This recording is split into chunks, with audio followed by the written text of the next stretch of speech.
Hey good people, it's Faith. Welcome back to my channel. I hope you all are all doing well and having a great day. In today's video, I just wanted to give some tips for starting an online business. It's just going to be very general.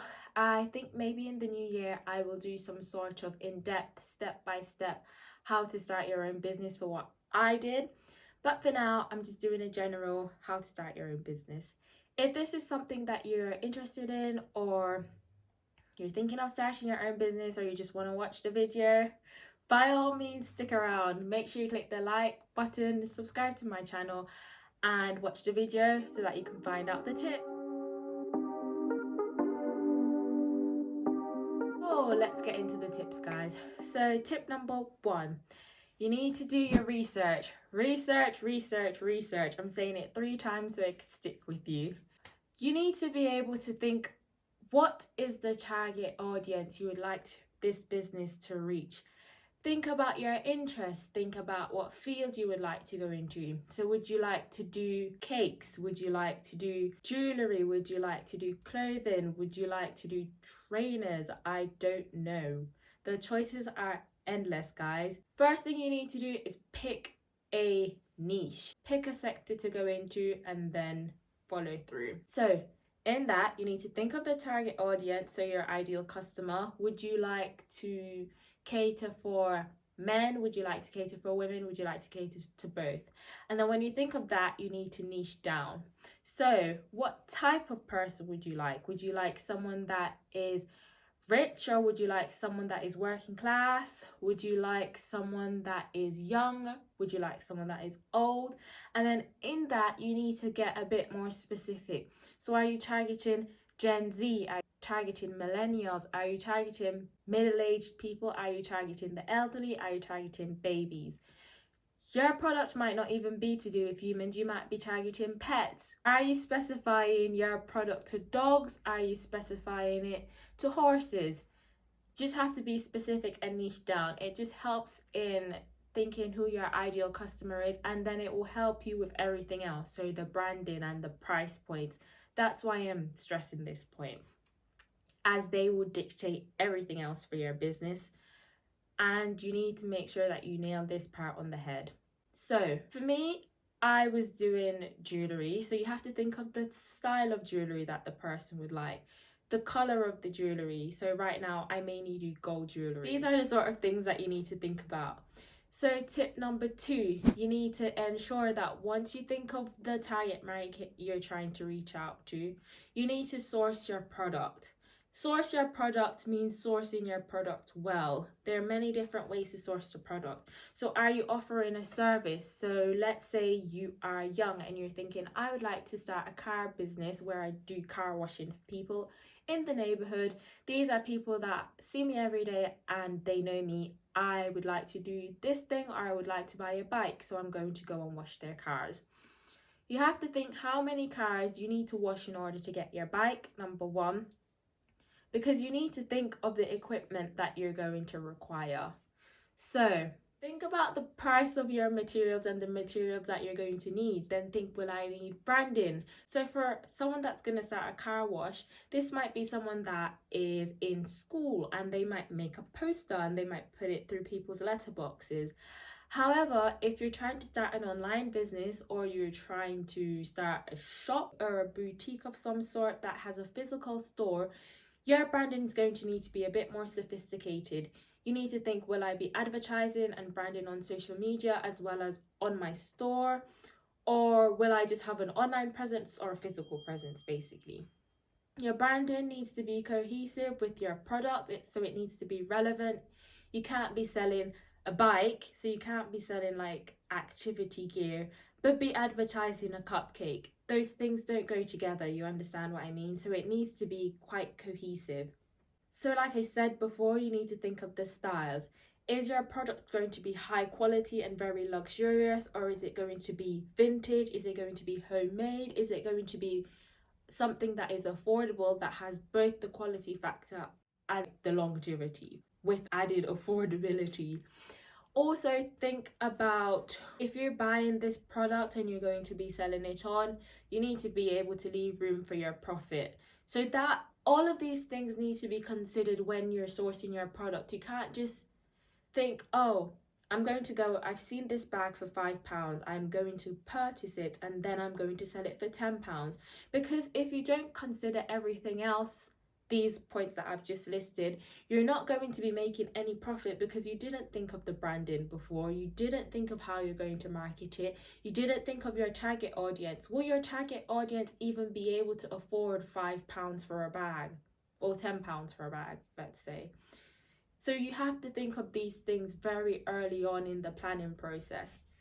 So another thing that you need to do is you need to think, where is it that you want to sit on the ladder? So you need to do some sort of market mapping, using the posh words.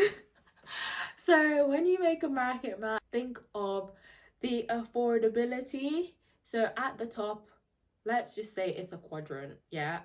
On this side, it'll have the affordability, so either end, so it'll be really affordable or really expensive. And then on this end, it will be the quality. So is it really high quality or really low quality? And then you think where you would like to sit. So would you like to be really expensive and really quality? Would you like to be really expensive and kind of quality? I mean, you know, I last there, but I've got a good logo, so I can kind of afford to compromise my materials because my brand is already popular and it will sell. Or are you kind of a newbie to business and you think, right, I'd like to sit in the middle. I'd like to produce high quality products that, you know, will last. It will give a few years of longevity, but I don't want to be too expensive or too cheap because I need to be able to make some money from this. So these are things that you need to consider. Point number 3 is market. Think, will you need a website, or will, like I said before, will you just be handing out flyers? If you need a website, this is also going to be something that will infringe on your cost price. Will you be doing behind the scenes for your customers? Because quite a lot of online businesses, they do behind the scenes so that the customer can see the product from start to finish, so that they can build up trust with the customer and just be able to have a record of how that product is made. Are you going to be someone that is going to be relatable? Because you have to think, if your target market is of a certain age or of a certain standard, you need to be able to resonate with that individual or group of people. So will you be relatable in the sort of marketing that you choose? You can't be saying, I'm going to be selling this handbag to those in the elite class, but then have someone that is not from the elite class or not someone that is portraying that sort of lifestyle advertising that handbag, because it's just not cohesive. I hope this is making sense to y'all, because it's just things that you need to consider prior to launching or prior to even starting your business and getting the product. So something that I think is important in part of marketing is getting your brand in front of different people. So getting it in front of as many eyes as possible. It is good for building brand awareness and also helping people to become familiar with your brand and becoming comfortable with it, and just being able to educate them. Especially when you are new, you need to be able to do this very well. Companies that are already established, they do this. They spend many pounds and dollars on advertising. However, because their brand is already well known, it's already got a reputation for themselves, their products will probably sell themselves. Whereas you're only a small fish in the sea.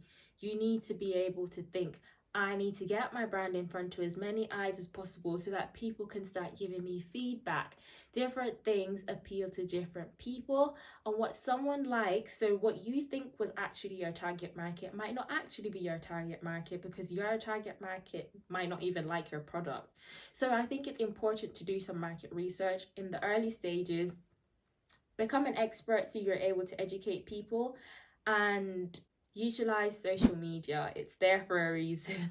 Make sure you engage with customers, engage with people that might have questions about your brand, because it just helps give them peace of mind, and it helps you. At the end of the day, it really benefits you as an individual that is planning to start or launch this business. Number 4, if possible, when you're starting a business, try and do a giveaway. Doing a giveaway helps people to become comfortable with your product because they would have been able to have it for free first. Quite a lot of times in some high-end stores, they give you samples. I know this happens a lot with beauty stores. So they'll give you you'll buy a perfume and they'll give you samples of other ones. It's because they would like you to repurchase. They want you to come back and buy something from them. So what better way to do so than to entice you with the freebie, because you're getting something for nothing per se, but in the future that company will benefit because you think, I got this sample but it's only really small, I want the bigger version, let me go and get it. So it benefits them. One thing to bear in mind is doing a giveaway will be extra cost to you because you're giving away product for free, but in the long run, hopefully you'll get your money back. A giveaway is also good because it gets your product out there before launching, so you can get a feel of what it will be like, how people respond to it. It's an incentive for people to buy, and yeah, it just helps build trust between the customer and your brand. Tip number 5 is to be consistent. When you're starting out something, you might not always get the results that you would like straight away, but don't be discouraged, don't be disheartened. It's a learning process for us all, and we all need to learn in order to grow. Make sure you're consistent and you show up. If you have an online business, I think you can think, oh, I don't need to post anything today. But think of it as if you actually have a shop and you need to go to that shop and you need to turn the lights on physically and you need to be present, because that is now your brand. Like, that is who you are. You have put yourself out there under that brand name. You need to show up for the brand. You can't just be showing up on your personal account but not on your brand account. This is more for people that are on social media or their business is online. You need to be present. Even if you're not on social media as your business and it's a physical business that you're actually going into a shop, obviously this is a given. Like, you need to go to the shop to open it for people to be there. If you just are ad hoc opening and you only open on a Monday, a Wednesday and a Friday, well, what happens to the people that are there on a Tuesday and a Thursday, the other days of the week, Saturday, Sunday? You need to be clear and you need to be consistent. You can't just think, well, today I'm going to go, but I don't really feel like it tomorrow. I didn't get the sales that I want, so I'm just going to give up. If you're going to commit to this, commit to it for a set amount of time and decide, I'm going to give my all to this. And then if it doesn't work, then maybe it's not for me. But if you are going to try this, give it a good shot, because business is not for the weak. It is quite competitive. Don't be discouraged thinking, oh, the market is too oversaturated. There's people bringing a lot of things to the table constantly, time and time again, putting their own spin on it, and it works for them. Honestly. And you know what? Let me just drop this in here. There's a lot of people out there that are quite negative and that are quite discouraging. You will not be copying anybody else unless you actually physically take all the things that that person has been doing. So you take their logo and you take their tagline and you copy their website. You won't be copying anyone, because God has given you your own imagination. He's given you your own brain, which will be different to the thoughts and ideas of the other person. So don't ever let anyone make you feel small for actually getting up and trying to implement something else, and don't let anyone shoot your dreams down. Tip number 6, which is the last tip on the list, is to enjoy the process. Starting a business is something that should be fun, and it should be a journey that you are able to grow on and enjoy the process. Now, don't get me wrong, it's not always going to be sunshine and rainbows. It is not going to be fun every day.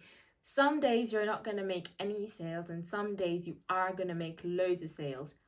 However, the moment you start fixating yourself and not enjoying the process anymore is the time that you need to take a break. Step back, so step outside of the box and reevaluate and think, is this making me get burnt out? Maybe ask a friend or a family, someone that you trust, and say to them, I'm not quite feeling in touch with this business anymore. It's kind of doing more harm than good for me. Do you have any advice? Watch some YouTube videos, watch a TED Talk. It should be a fun process, and don't get too bogged down in the specifics. You do need to have like everything together, and you do need to have a game plan, but it should be a fun process. Marketing is lovely, posting stuff is good fun, and at the end of the day, you'll see the progress and you'll start making sales, and you'll hopefully be happy about that. You'll be able to look back and think, this is how far I've come. And you'll be proud of yourself, because at the end of the day, it will be something that you've grown and something that you've nurtured yourself from scratch. So yeah, guys, I hope you all enjoyed these little quick fire tips. I just wanted this to be quite a short video. I didn't want to go too in depth, but like I said, I will look into making a more in-depth step-by-step video on how I started my jewelry business, which you can watch a video up here somewhere. I will post a link of me starting. That video was not the best video that I made, but you know what? At least I started, and now I'm better off for it, because the more you do something, the better you get, the more confident you get. And it's good to step out of your comfort zone sometimes. So yeah, guys, comment below what you think. If you're deciding to start a business in 2022, or you're thinking about dabbling here and there with some business or a side hustle, drop a comment below. Don't be shy, I don't bite. And yeah, you never know, some of your other friends might be thinking of starting up their own. And yeah, hope you all have a nice, safe day. If you've got any questions, just feel free to pop a message, follow me on social media, and don't forget to subscribe, guys. Bye!